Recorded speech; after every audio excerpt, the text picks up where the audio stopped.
I must also commend the United Nations' role in helping to settle thousands of innocent civilians caught in the conflicts in Syria, Iraq, and Afghanistan.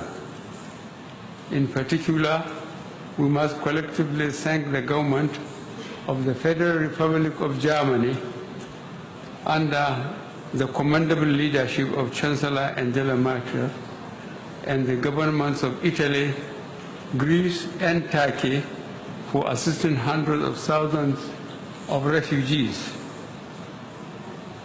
In an exemplary show of solidarity, the international community came together within my own region to assist the countries and communities in the Sahel and the Lake Chad regions to contain the threat posed by Al-Qaeda and Boko Haram.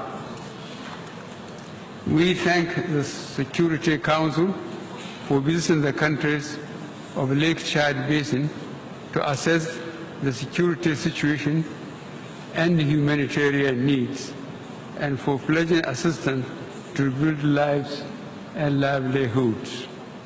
Indeed, in Nigeria, we are providing relief and humanitarian assistance to millions in internally displaced camps and those afflicted by terrorism, drought, floods, and other natural disasters. In the last year, the international community came together to focus on the need for gender equality, youth empowerment, social inclusion, and the promotion of education, creativity, and innovation. The frontiers of good governance, democracy, including holding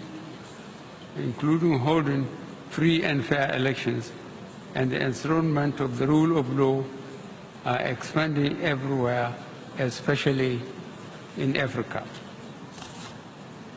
Our faith in democracy remains firm and unshaken.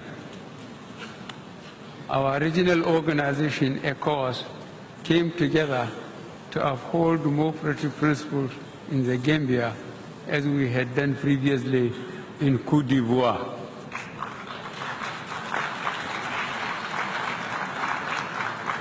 Through our individual national efforts, state institutions are being strengthened to promote accountability and to combat corruption and asset recovery. These can only be achieved through the international community cooperating and providing critical assistance and material support. We shall also cooperate in addressing the growing transnational crimes such as forced labor, modern-day slavery, human trafficking, and cyber crime. Mr. President, these cooperative efforts should be sustained. We must collectively devise strategies and mobilize the required responses to stop fleeing ISIS fighters from mutating and infiltrating into the Sahel and the Lake Chad Basin, where there are insufficient resources and the response capacity is weak. This will require strong United Nations cooperation with regional organizations, such as the African Union, in conflict prevention and management. The United Nations should continue to take primary leadership of the maintenance of international peace and security by providing, in a predictable and sustainable manner, adequate funding and other enablers to regional initiatives and peacekeeping operations authorized by the Security Council. Mr. President, new conflicts should not make us lose focus on ongoing unresolved old conflicts For example, several United Nations Security Council resolutions from 1967 on the Middle East crisis remain unimplemented. Meanwhile, the suffering of the Palestinian people and the blockade of Gaza continue. Additionally, we are now confronted by the desperate human rights and humanitarian situation in Yemen, and most tragically in the Rakhine state of Yemen. The Yemen crisis is very reminiscent of what happened in Bosnia in 1995 and in Rwanda in 1994. The international community cannot remain silent and not condemn the horrendous suffering caused by what, from all indications, is a state-backed program of brutal depopulation of the Rohingya inhabited areas in Myanmar on the basis of ethnicity and religion. We fully endorse the call by the Secretary General on the government of the Myanmar to order or halt to the ongoing ethnic cleansing and ensure the safe return of the displaced Rohingya to their homes in safety and dignity. In all these crises, the primary victims are the people, the most vulnerable being women and children.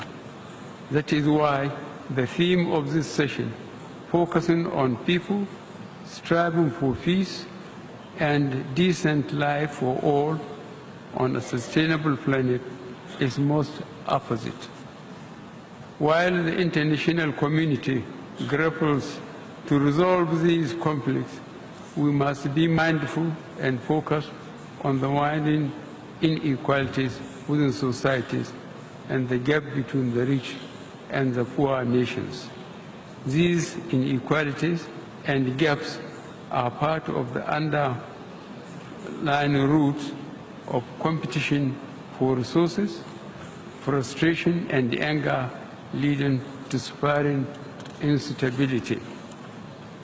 The most pressing threat to international peace and security today is the accelerated nuclear weapons development program by North Korea. Since the Cuban Missile Crisis of 1962, we have never come so close to the threat of nuclear war as we have now. Mr. President, Nigeria proposes a strong United Nations delegation to urgently engage the North Korean leader. The delegation, led by the Security Council, should include members from all the regions.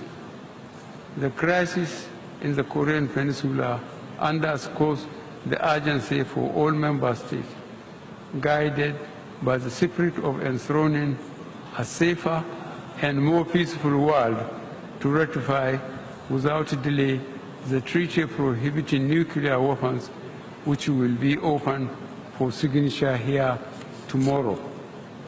Mr. President, I end my remarks by reiterating Nigeria's abiding commitment to the foundational principles and goals of the United Nations. Since our admission as a member state in 1960, we have always participated in all efforts to bring about global peace, security, and development. Nigeria will continue to support the United Nations in all its efforts, including the attainment of the 2030 Agenda for Sustainable Development. I thank you.